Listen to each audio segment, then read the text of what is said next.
Hello everyone, welcome to engineers career point. तो यार हमने यहाँ पे एक गेट का सीरीज स्टार्ट करा है जिसमें मैं उन सब चीज़ों के बारे में डिस्कस कर रहा हूँ और वो सारी चीज़ें आपको बताई जाती है जहाँ पे स्टूडेंट मोस्टली प्रॉब्लम फेस करता है और जो कॉम्पिटिटिव एग्जाम में बार बार पूछी जाती है। राइट, लास्ट क्लासेस में मैंने आपको बताया कुछ golden rule of analog electronics को सॉल्व करने के क्या होते हैं, डायोड के कौन कौन से मॉडल होते हैं।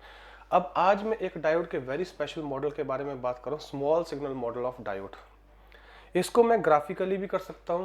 Right, graphically it's very easy. आप वोल्टेज करंट कैरेक्टरिस्टिक्स बना दीजिएगा डायोड का और उसके ऊपर जो सिग्नल वेरिएशन है ऑपरेटिंग पॉइंट के ऊपर सुपर इम्पोज कर दो और कॉरस्पॉन्डिंग चेंज देखो, तो वहां से आप क्या स्लोप निकालो, आपको कैरेक्टरिस्टिक्स मिल जाएगी। बट मैं थोड़ा सा आपको मैथमेटिकल इंटरप्रिटेशन दिखाना चाहता हूँ कि मैथमेटिकली आप इसको कैसे विजुअलाइज कर सकते हो। अगर आप ईएससी का कन्वेंशनल पेपर लिख रहे हो तो वहां पे ये चीज पूछी जाती है। Right, okay. अब देखिए इस सर्किट में आप देखोगे ये मेरे पास डायोड है। अब यहाँ पे ये मेरे पास है डीसी। कौन सा सोर्स है? डीसी सोर्स है। और ये मेरे पास क्या है गाइस? ये मेरे पास है सिग्नल सोर्स। कौन सा सोर्स है? सिग्नल सोर्स है। जब भी आपके पास ऐसा कभी भी प्रॉब्लम आए, कंडीशंस आए, सबसे पहले आपने नोटेशन का ध्यान रखना है। क्या रखना है? नोटेशन का ध्यान रखना है। देखो मैं अपनी नोटेशन यूज कर रहा हूं, आप अपनी कोई भी नोटेशन यूज कर सकते हो, जो भी नोटेशन आपको यूज करनी है, बट उसके बारे में आपको क्लैरिटी होना बहुत ज्यादा जरूरी है। ठीक है, अब यहां पे ध्यान दीजिए। अगर तो मैं बात करूं डीसी एनालिसिस की, मैंने क्या बताया, इस सर्किट की दो एनालिसिस होंगी। एक कौन सी होगी बताइए? एक होगी इसकी डीसी एनालिसिस। कौन सी एनालिसिस होगी? डीसी एनालिसिस, जो मैंने लास्ट क्लास में आपको डिस्कस किया था। और एक उसकी क्या होगी? एक इसकी होगी स्मॉल सिग्नल एनालिसिस। क्या होगी इसकी? Small signal analysis. अब कल मैंने आपको बताया है जो तीसरा क्लास था कि स्मॉल सिग्नल एनालिसिस कैसे करते हैं, डीसी एनालिसिस कैसे करते हैं। तो वहां पे एक पॉइंट छूटा था कि जब हम स्मॉल सिग्नल एनालिसिस करते हैं तो हम सिर्फ सिग्नल सोर्स को कंसीडर करते हैं और जो भी हमारे पास गिवन डिवाइस होगा, चाहे वो डायोड है, चाहे वो बीजेटी है, चाहे वो आपके पास मॉसफेट है, उसको हम किससे रिप्लेस कर देंगे? उसके स्मॉल सिग्नल मॉडल से रिप्लेस कर देंगे। कहने का मतलब है कि इस डायोड का बिहेवियर क्या होगा अगर मैं इसके क्रॉस एक सिग्नल वेरिएशन लगा दूं और वो स्मॉल रेंज में मिली वोल्ट और माइक्रो वोल्ट में, तो मुझे इसका बिहेवियर मॉडल करना है। किसका बिहेवियर मॉडल करना है?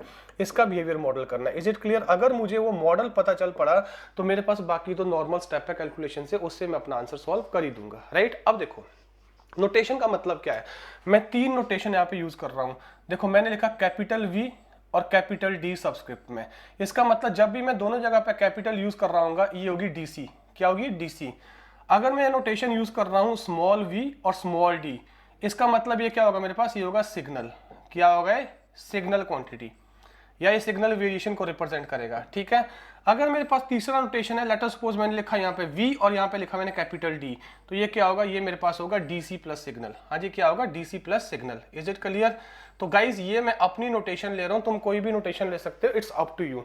तो वोल्टेज के लिए भी, करंट के लिए भी ऐसा ही चलेगा। तो जाहिर सी बात है, अगर मैंने क्या बोला, दो अलग अलग एनालिसिस करनी है, समझ आ गई बात? ठीक है, वो आपके इजीनेस के लिए, बट मैं दोनों क्वांटिटी को ऑल टुगेदर ले रहा हूं। तो बताइए अब यहाँ पे जो करंट फ्लो करेगा वो कितना होगा? उसको मैं क्या लिखूंगा? आई, और साथ में क्या लिखूंगा? कैपिटल डी, और साथ में क्या लिखूंगा? टी। क्यों? बिकॉज कौन सा होगा? सिग्नल का कंपोनेंट भी होगा, डीसी कंपोनेंट भी होगा। समझ आ गई बात? इसलिए ना तो मैंने कैपिटल लिखा डायरेक्टली, ना मैंने बिल्कुल स्मॉल लिखा। अब इसके क्रॉस जो वोल्टेज होगा वो क्या होगा बताइए? ऑब्वियसली बात है, वो भी क्या होगा? स्मॉल वी और कैपिटल डी। किसका सम होगा बताओ? इसका और इन दोनों का सम होगा कि नहीं होगा? तो क्या मैं यहाँ पे ये लिख सकता हूँ कि जो मेरा स्मॉल वी और कैपिटल डी होगा ये किसके इक्विवेलेंट है? ये होगा capital V capital D plus small V और स्मॉल डी। समझ आ गई बात? मतलब ये मेरे पास क्या दे रहा होगा? ये मेरे पास इंस्टेंटेनियस वैल्यू दे रहा होगा, जो किसका सम होगा? डीसी का सम होगा प्लस जो उसमें सिग्नल कंपोनेंट होगा उसका सम होगा। समझ आ गई बात? ऐसे ही करंट की बात करूं, आईडी किसके इक्विवेलेंट होगा बताओ? डीसी का कंपोनेंट प्लस क्या होगा? सिग्नल का कंपोनेंट। समझ आ गई बात यहां से? क्लियर? तो आई होप ये नोटेशन वाला पार्ट आपको बहुत क्लियर है कि कैसे नोटेशन यूज करनी है। अब आप लोगों को पता है कि डायोड की जो करंट इक्वेशन होती है, अगर मैं डायोड के करंट इक्वेशन की बात करूं, ये मेरे पास डायोड है और ये हमेशा कहां से कहां कंडक्ट करता है? जैसे एरो जा रहा है, जिस डायरेक्शन में ये एरो बना है इसी डायरेक्शन में कंडक्ट कर रहा है। अगर मेरे पास ये करंट है, अगर मैं इसको ले रहा हूं करंट आई, राइट, और ये मेरे पास वोल्टेज कितना है? ये वोल्टेज है V, तो I किसके इक्विवेलेंट होता है? I is equal to I naught E raise to power V upon VT, साथ में क्या बन जाएगा? -1। ये मेरे पास क्या आ जाएगा? डायोड का करंट इक्वेशन आ जाएगा। समझ आ गई बात? अब अगर मैं अपना पीछे लेके चलूं वापस, तो गाइज यहाँ पे मेरे पास इस केस में जब मैं दोनों को एक साथ ले रहा हूँ सर्किट एनालिसिस के लिए, तो करंट का रिलेशन क्या आ जाएगा बताओ, कितने लोग सेटिस्फाइड करते हो। I can write I D is equal to I naught E raise to power V capital D upon V T, साथ में क्या आएगा -1। I hope this make sense, clear. तो क्या मैं ये डायोड करंट इक्वेशन लगा सकता हूँ यहाँ पे कि नहीं लगा सकता हूँ, समझ आ गई बात। मैंने क्या करा देखो, अगर यहाँ पे सिर्फ डीसी होता तो ये आई भी कैपिटल ये वी भी कैपिटल, अगर सिर्फ स्मॉल होता है ये डी भी स्मॉल ये डी भी स्मॉल, मैंने क्या लिया दोनों को एक साथ लिया है और डायोड का इक्वेशन क्या रहेगा एज इट इज रहेगा। आई hope this make sense, clear है चीज। चले आगे, अब यहाँ पे ध्यान दीजिए, मेरे पास जो फाइनल इक्वेशन आ गया वो इक्वेशन क्या आ गया, I D is equal to I naught और अंदर क्या आ जाएगा भी guys E raise to power small V capital D upon V T, साथ में क्या है -1। समझ आ गई बात। अब इसको क्या है, वी ऑलवेज नो कि जो Vt होता है ये किस में रेंज करता है, it always range in the milli volt, जिसकी वजह से जो Vd अपॉन Vt है ये क्या है, आपके पास बहुत ज्यादा क्वांटिटी आ जाती है। इस वजह से हम क्या कर लेते हैं, इस फैक्टर को यहाँ पे नेग्लेक्ट कर देते हैं। अगर हम नेग्लेक्ट कर देंगे तो हम इस क्वांटिटी को क्या लिखेंगे, हम लिखेंगे I D is equal to I naught, साथ में कितना आ जाएगा e raise to power V capital D upon V T, और साथ में क्या बन जाएगा ये अप्रोक्सीमेटेड आ जाएगा। अब गाइज यहाँ पे मैंने आपको पहले बताया कि जो मेरे पास वी डी है, वी और कैपिटल डी ये किसको रिप्रेजेंट करा बताओ, डीसी प्लस सिग्नल दोनों को रिप्रेजेंट कर रहा है कि नहीं कर रहा है, एग्रीड। जो मेरे पास आई डी है ये किसको रिप्रेजेंट कर रहा है बताओ, I D plus small I D दोनों को रिप्रेजेंट कर रहा है कि नहीं कर रहा है। तो अगर मैं इनको यहाँ पे यूज करता हूँ तो मेरे पास आई डी किसके इक्विवेलेंट बन जाता है, I D turns out to be I naught inside of E raise to power DC plus signal divide by कितना आ जाएगा Vt, ये क्वांटिटी आपके पास आ जाएगी। I hope you all know this right. ये आपके पास क्या बन गया, पूरा एनालिसिस बन गया। तो गाइज अगर मैं इसको फर्दर ओपन करूं, क्या मैं इसको ये लिख सकता हूं, I D is equal to I naught inside of E raise to power V D upon V T multiplied by of E raise to power small V D V T, यही बनेगा कि नहीं बनेगा, is it clear. अब यहां पे ध्यान दीजिए, ये फैक्टर को अगर मैं अलग से लूं, क्या मैं इस फैक्टर को e raise to power x assume कर दूं, और e रेज टू पावर का एक एक्सपेंशन होता है और इसको मैं अप्रोक्सीमेट कर सकता हूं x के बराबर, अगर मेरा x क्या वेरी वेरी लेस देन 1 है। समझ आ गई बात। और x very very less then 1 होने का मतलब क्या है, जो Vd अपॉन Vt है that should be very very less then 1। इसका मतलब जो सिग्नल वेरिएशन है डायोड के क्रॉस वो क्या होना चाहिए, Vt से बहुत कम होना चाहिए। और Vt मैंने आपको बताया ऑलरेडी ये कहाँ पे रेंज करता है, भी ये मिली वोल्ट में रेंज करता है। अगर ये मिली वोल्ट में रेंज करता है तो ये जो सिग्नल वेरिएशन होनी चाहिए ये क्या होना चाहिए, जो मेरे पास सिग्नल वेरिएशन है that must be very very less than milli volt. समझ आ गई बात। इसलिए मैंने आपको पहले बताया था जब भी हम स्मॉल सिग्नल मॉडल यूज करते हैं उसके लिए सबसे पहले कंडीशन होना चाहिए कि जो सिग्नल वेरिएशन है वो मिली वोल्ट और माइक्रो वोल्ट में होनी चाहिए, that is not there in the volt. आगे बात समझ में, अप्रोक्सीमेशन मैंने आपको ये बताया। अगर मैं इस कंडीशन को यहाँ पे लगा दूं, ये क्वेश्चन आता है भी गेट में सेपरेटली, ये क्या है, ये अप्रोक्सीमेशन है, ये approximation for small signal model of diode, small signal model of diode. समझ आ गई बात। या फिर आप इसको कंडीशन बोल सकते हो कि इसी कंडीशन में आप यूज कर सकते हो small signal model of diode जब आपका सिग्नल वेरिएशन इस रेंज में हो। समझ आ गई बात। अगर मैं इसको यूज करूं तो आई डी किसके इक्विवेलेंट आएगा बताओ, it will be I naught E raise to power V D upon कितना आ जाएगा वी टी, और अंदर वाले को मैं सॉल्व करके 1 प्लस एक्स लिख दूं, 1 प्लस एक्स मतलब 1 plus small V D upon कितना आ जाएगा गाइज, वी टी आ जाएगा यहाँ से। और अगर मैं ब्रैकेट को ओपन कर दूं तो आई डी किसके इक्विवेलेंट आ जाएगा, I D is equal to I naught E raise to power V D upon V T plus I naught E raise to power V D upon V T multiplied by small V D upon V T. Clear है चीज, ये आपके पास derivation आ गया। तो guys अगर आप देखो ये पूरे में क्या इन्वॉल्व है, कैपिटल फैक्टर इन्वॉल्व है कि नहीं है, कैपिटल फैक्टर इन्वॉल्व है तो ये क्या हो जाएगा बताइए, ये मेरे पास आई डी आएगा कि नहीं आएगा, डीसी करंट आएगा।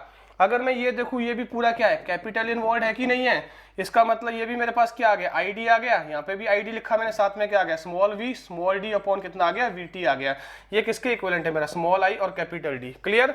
तो अगर मैं इस यार गाइस देखो, मैंने पूरा एनालिसिस लिया है, यहाँ से 2 क्वेश्चन गेट के बन चुके हैं। पहला क्वेश्चन ये, कौन सी कंडीशन होती है अगर small signal model of diode validate करना है, उसके लिए कंडीशन क्या है कि जो डायोड के क्रॉस सिग्नल वेरिएशन होना चाहिए वो बहुत कम होना चाहिए, मिली वोल्ट में होना चाहिए या माइक्रो वोल्ट में होना चाहिए। उसके लिए कंडीशन मैंने यहाँ पे दे दी है।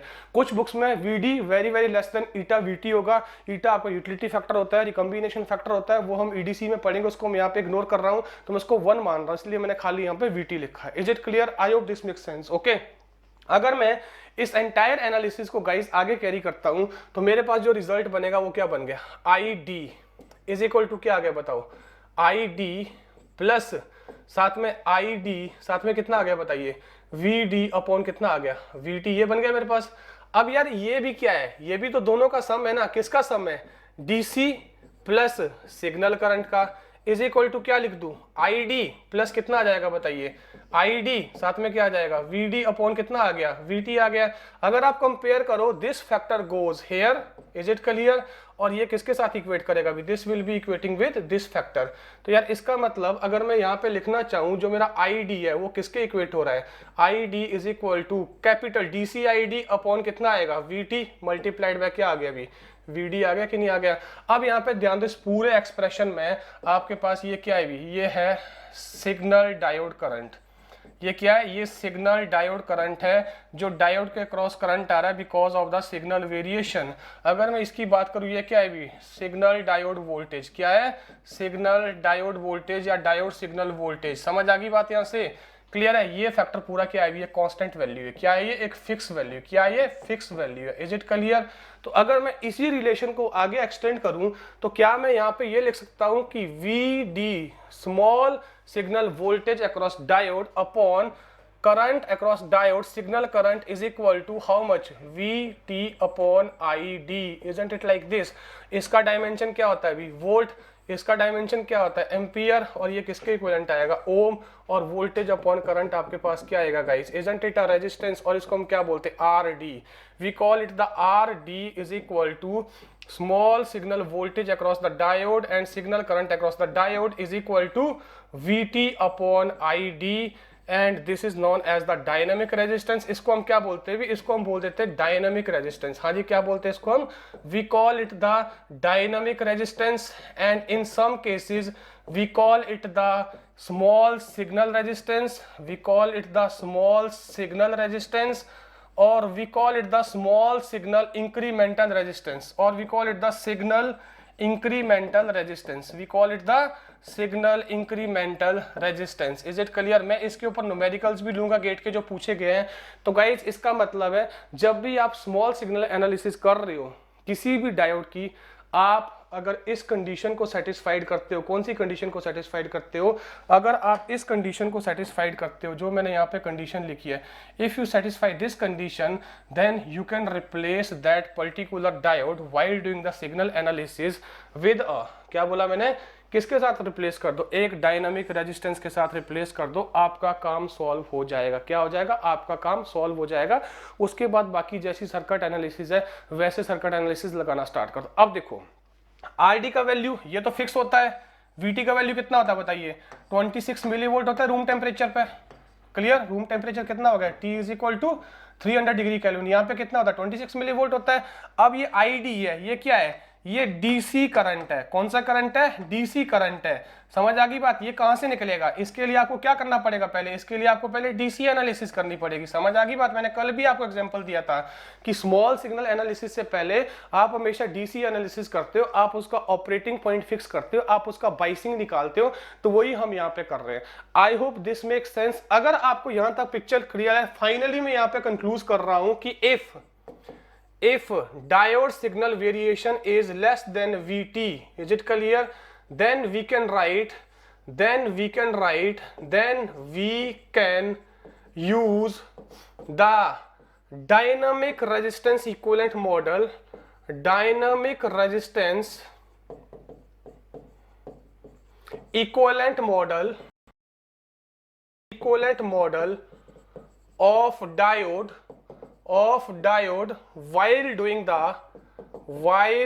doing the small signal analysis, while doing the small signal analysis. I hope this now make entire conclusion and entire sense, and this information and this knowledge must go with you people throughout your journey. Is it clear? मैंने क्या बोला, जो dynamic resistance है उसको आप equivalent model treat कर सकते हो उस डायोड का, जब आप क्या यूज कर रहे होंगे, स्मॉल सिग्नल एनालिसिस कर रहे होंगे. Is it clear? राइट. कैसे कर सकते हैं वो डेरिवेशन मैंने आपको सारा यहाँ पे बताया. कैसे कर सकते हैं वो सारा डेरिवेशन मैंने आपको इधर डिस्कस किया. क्लियर? देखो यार, ये चीज मैं ग्राफिकली भी प्रूव कर सकता था. मैथमेटिक्स डेरिवेशन करने का पर्पस सिर्फ इतना था कि आपको डिफरेंशिएशन हो कि यार डीसी एनालिसिस कैसे करते हैं, एसी एनालिसिस कैसे करते हैं, सिग्नल एनालिसिस कैसे करते हैं और कैसे हम पैरामीटर की वैल्यू निकालते हैं. अब वापस चलते हैं. ये हमारा क्वेश्चन था. मैंने देखो ये हमारा क्वेश्चन था. राइट. अब यहाँ पे ध्यान दीजिए, आप लोग मेरे से एग्री करोगे अगर मैं इस पार्ट को यहाँ पे हटा दूं. ठीक है, इस पार्ट को भी मैं यहाँ से रिमूव कर लेता हूँ. ओके. अब आप मेरे से यहाँ पे एग्री करोगे तो यार इसके क्या बना दे, दो सर्किट बना दे. एक कौन सा बना दे, डीसी एनालिसिस के लिए.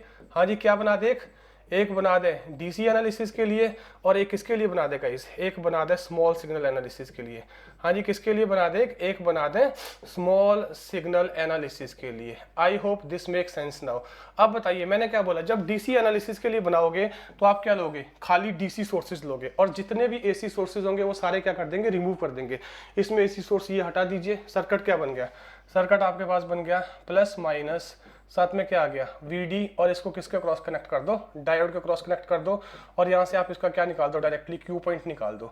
हाँ जी, क्या निकाल दो, इसका क्यू पॉइंट निकाल दो. अब यहाँ पे ध्यान रखना यार, मैंने सिर्फ कैलकुलेशन पॉइंट ऑफ व्यू के लिए, इजीनेस के लिए यहाँ पे कोई रजिस्टर नहीं लगाया था. यूजुअली आप आइडियल कंडीशन में ऐसे डायरेक्टली नहीं कनेक्ट करते हो बिकॉज आपका जो डायोड है इतना वोल्टेज टॉलरेट नहीं कर पाता है. तो प्रैक्टिकली ये कनेक्शन अलाउड नहीं है. Just for the understanding point of मैं यहाँ पे बना रहा हूँ, इसीलिए मैंने ये रेजिस्टेंस यहाँ से बीच से हटा दिया था सो दैट मैं अपनी कैलकुलेशन को इजी वे में कर पाऊँ. समझ आ गई बात? जब मैं स्मॉल सिग्नल मॉडल एनालिसिस करूंगा तब मैंने क्या बताया, जितने भी डीसी सोर्सेज है उनको क्या कर दो, उनको हटा दो. हाँ जी, क्या कर दो, उनको हटा दो. क्या रखो, सिग्नल सोर्स रखो और इस डायोड को किससे रिप्लेस करो, स्मॉल सिग्नल इक्विवेलेंट मॉडल से. किससे रिप्लेस करो, स्मॉल सिग्नल इक्विवेलेंट मॉडल से. तो सर्किट क्या बन जाएगा बताइए. हाँ जी, सिर्फ क्या कंटेन करेगा, प्लस माइनस क्या कंटेन करेगा, वीडी सिग्नल वोल्टेज, और साथ में डायोड को किससे रिप्लेस कर दो, आरडी से. किससे रिप्लेस कर दो, आरडी से. और ये आरडी क्या है भी आपके पास, what is this, this is the small signal, this is the small signal equivalent model of diode. क्या बोला मैंने, small signal equivalent model of diode. Any doubt, कोई डाउट यहाँ तक किसी को? तो यार अब बताओ मुझे, क्या ये सर्किट मुश्किल था सॉल्व करना?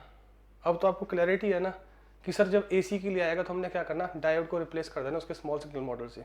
सर बीजेटी को रिप्लेस कर देना उसके स्मॉल सिग्नल मॉडल से.